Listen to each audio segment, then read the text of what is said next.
I'm sharing to you now my screen and I'll be discussing to you our machine experiment number 5. This time using ang switch case in C++.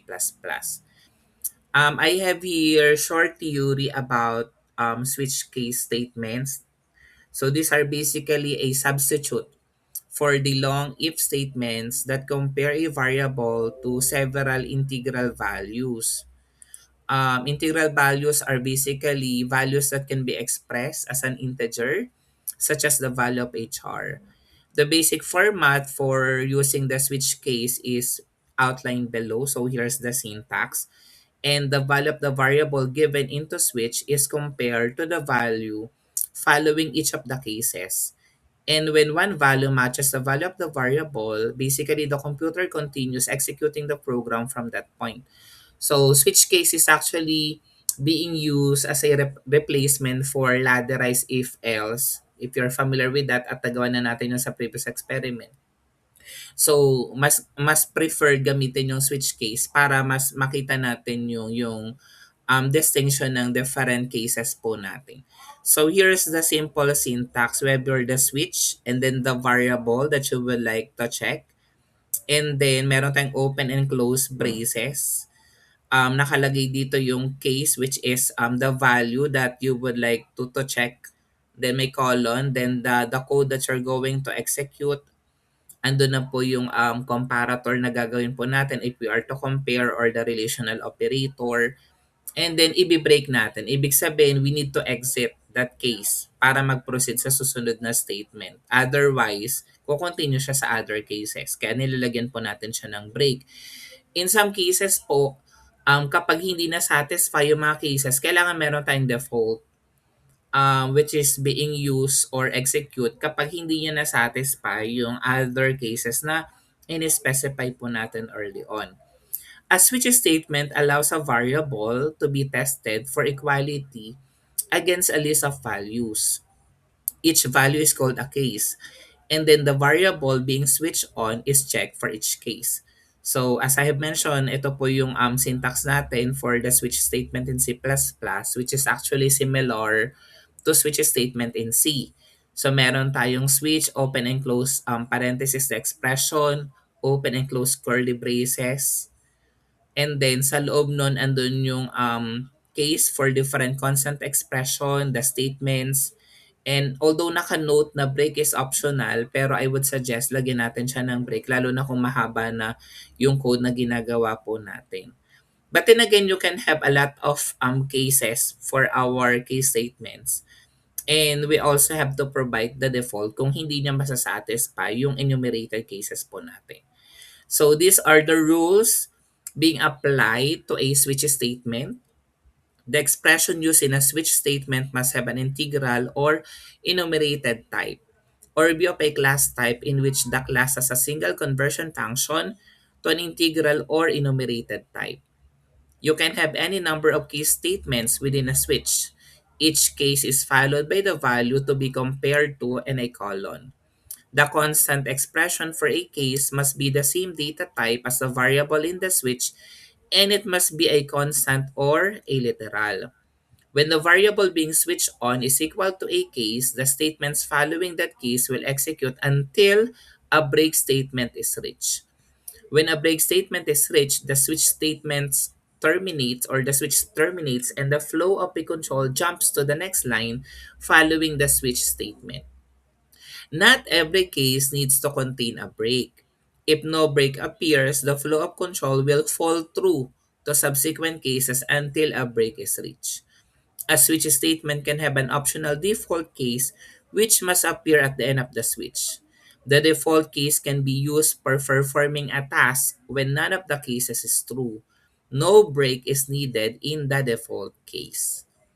Yan. So with that, meron din po tayo mga flow diagram. So you can even represent yung ating switch case statements using the flow diagram. So meron tayong expression na magde-decide, and from there on we have different cases including the default and the process for each of the code block, and then end. And then ito po yung some of the examples na pinrovide ko. Pero I will just be showing to you na lang the actual examples na gagamitin po natin for us to do the program specification. So meron lang po tayong dalawang problem na nagagawin. Again, using the switch statements ha. Number one, gawa tayo ng program that will make a simple calculator. The calculator will do the following: addition, subtraction, multiplication, division, and modulus operation. So, lima lang po yung gagawin natin for the simple calculator. And then another, gawa ka ng switch statement. And then gusto ko sana function-oriented program yung gagawin natin. Di ba nakapag gawa na po tayo ng experiment using function. Dapat function-oriented program yung gagamitin natin na nasa loob ng switch statement that replicates or mimics the cellphone loading business. The program should be capable of registering the following code with corresponding load amount. Example, gumamit tayo ng looping statement to print 5 times the registered cellphone load. So these are the codes and the amount in pesos.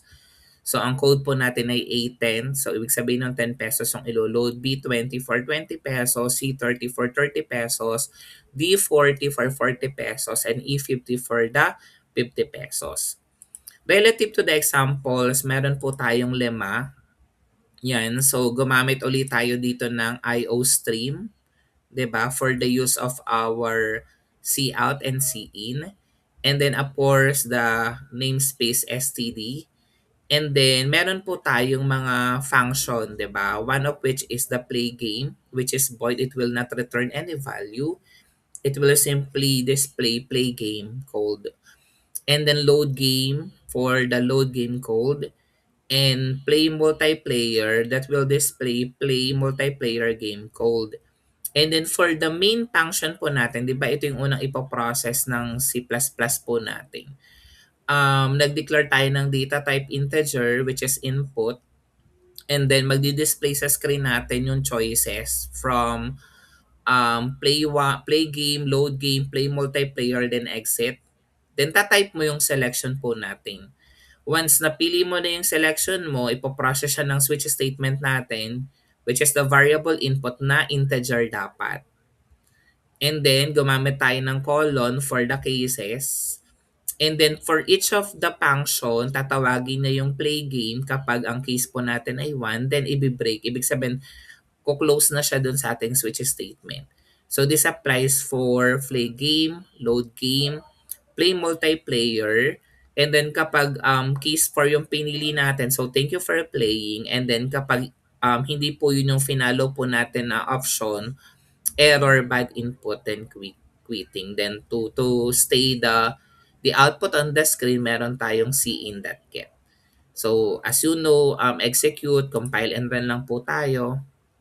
Then pwede po tayo mag-select. Yan. Yan. So like one, play game. And the rest is history. You can try that on your own syempre. Yung number 2 naman po natin na example, this time, meron tayong local variable declaration. Dineclare natin si variable A as character, and then ang pangalan po ng char natin ay grade. And then, by default, nakaset na po yung value ni grade which is A. Then syempre, yung ating pong switch, meron tayong case A, B, C, D, and then F. Then di-display na yung grade. So dito sa since ang default po natin ay A dito, syempre magdi-display sa screen yung excellent. Pero pansin natin wala tayong nakalagay dun for the B. Kapag pinili mo yung B, tutuloy lang yung case natin. So you can try that on your own as well.